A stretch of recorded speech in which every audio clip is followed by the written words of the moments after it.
Hello, good morning mga lalabs, mga bayots, magandang hapon Pilipinas, Luzon, Visayas at Mindanao sa mga kapwa ko din po, OFW Sarado. Hello, good morning. Araw ngayon ng Sabado, Pizza 8, buwan ng Pebrero. Uy, malapit na ang Valentine's Day. Magkaroon na ng atensyon sa mga hotel. Magkakaroon na kayo ng intensity number 10 sa Lindol sa February 13 ng gabi, kabukas 14. No, grabe na yung Lindol dyan. So, pag-uusapan natin ngayon mga lalabs, mga bayots, itong issue ng ICC 'no, ni Trump. Oh, so ano kaya ang mangyayari sa mga mga putang-inang, sambang-samba sa ICC diyan sa Pilipinas 'no? "Oh, it's crying time again, ICC sanction." Ayan siguro mangyayari sa kanila 'no? "Oh, dilibog, dilima." Ano ito, yung ano ba itong matakaw sa saba? Hontiveros, Risa, Trillanes, Boyeng, kamakailan iyon? Anong sabi ninyo ng, isang aso pa ni Bongbong Marcos na si Lucas Bersamin, papapasukin na ninyo ang ICC? Bleh. Na tuwing may issue na lang ang administrasyon ni Bongbong Marcos na hindi maganda, gagamitin ninyong panglaban sa mga Duterte, ICC, ICC, ICC. Ay, Diyos ko po, lalo na ngayon na nabulgar ni Congressman Ongab at saka ni dating Pangulong Duterte yung issue ng budget na harapang pagnanakaw nila 'no, diyan sa bicameral. Ay, papapasukin ang ICC. Buwisit. So ngayon matutuldukan na po ng Pilipinas lalo na ng administrasyon ni Bongbong Marcos at ng mga putang-ina diyan na mga kasapakat niya ngayon na kasabwat niya ang ICC sa mga Duterte. So ito, ayon sa balita ng The White House, ha? I, Donald J. Trump, President of the United States of America, find that the International Criminal Court or ICC, as established by the Rome Statute, has engaged in illegitimate and baseless actions targeting America and our closely ally Israel. The ICC has, without a legitimate basis, asserted jurisdiction over and opened preliminary investigations concerning personnel of the United States. Uh, saan ba? And certain of its allies, including Israel, and has further abused its power by issuing baseless arrest warrants targeting Israeli Prime Minister Benjamin Netanyahu and former Minister Defense Yoav Gallant or Galan ba ito? The ICC has no jurisdiction. Kagaya sa Pilipinas, wala na tayong jurisdiction. Wala nang jurisdiction ang ICC sa Pinas dahil nga nag-withdraw na tayo. Ganon din dito. Walang jurisdiction over the United States or Israel, as neither country is part to the Rome Statute or a member of the ICC. So ngayon, kayo sa Pilipinas, lagi rin sinasabing nag-withdraw na si Duterte noon, hindi na tayo membro, wala na silang jurisdiction sa atin, ICC pa rin ang ICC. Putang inang tong yung Boying Remulla, eh, Trillanes, sino pa yan, Risa Hontiveros, Laila de Lima. Hala, sige ngayon, isaksak ninyo sa mga tumbong ninyo yang ICC. Oh. O ito pa, masakit pa nga sinabi ni Trump dito. O hindi sila membro ng ICC. Neither country has ever recognized the ICC's jurisdiction. Tapos yung Pilipinas, sambang-samba kayo sa ICC, mga potangina niyo.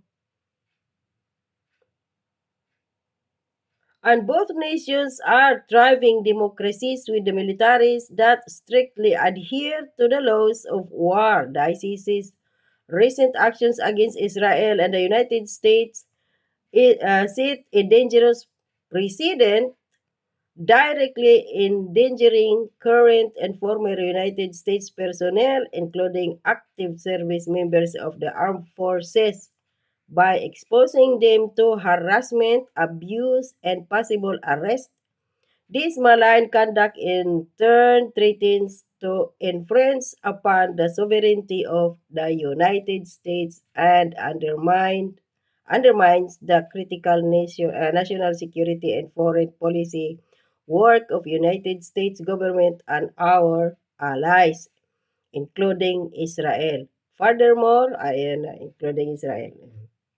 So dito na tayo kung ano yung sanction ni Donald Trump. The United States will impose tangible and significant consequences on those responsible for the ICC's transgressions, some of which may include blocking of properties and assets. Kasi mga lalabs, mga bayots, karamihan ng mga property at mga assets ng ICC nakadeposit sa United States. Kaya sila ngayon, matatandaan ninyo bago umupo si Trump last month, nung January 20, di ba?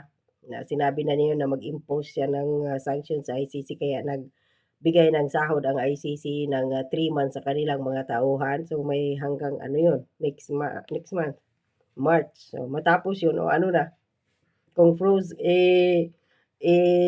praise ni Trump ngayon ng mga property at mga assets, saan sa mag-withdraw? Oh. So ito no, blocking of properties and assets as well as the suspensions of entry into the United States of the ICC officials. Kung nasa labas sila ngayon, hindi na sila makakapasok pa. O kung yung nasa loob ngayon ng US, baka hindi na din sila makalabas. Or palabasin na hindi natin alam yun.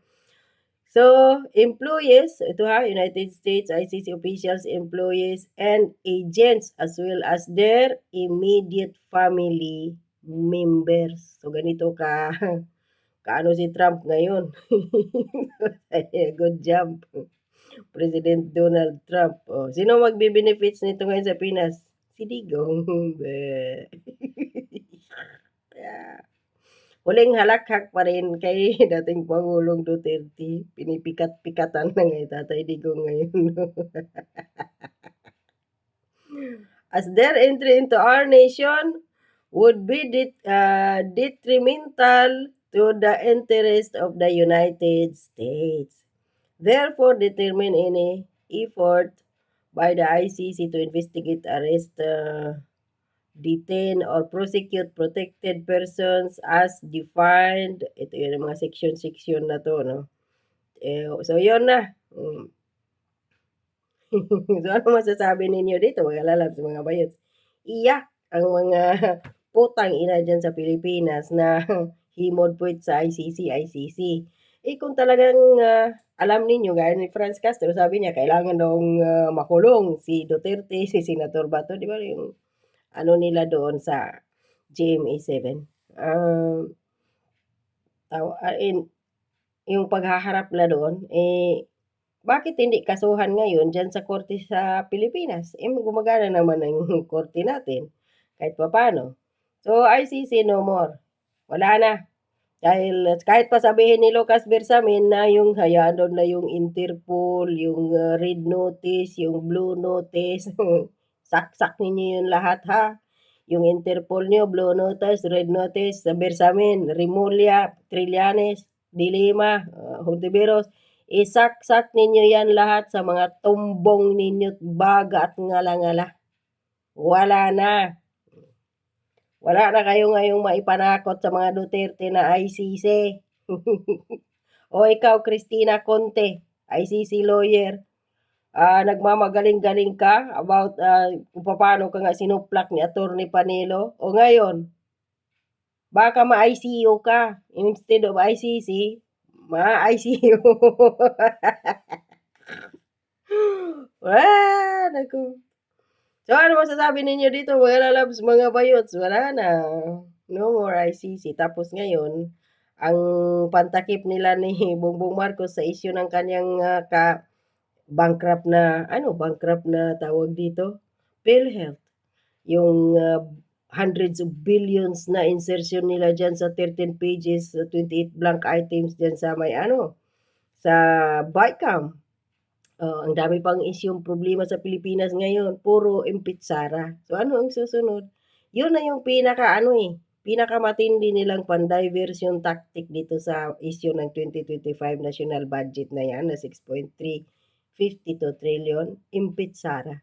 Hanggang ngayon, wala pa tayong nabalitaan kung sumagot na ba ang Kongreso, ang Senado at ang Executive Secretary Lucas Bersamin sa utos ng Korte Suprema na within 10 days lang yun. So, abangan po natin yun, mga lalabs, mga boys. ICC, ang huling halakhak kay Duterte.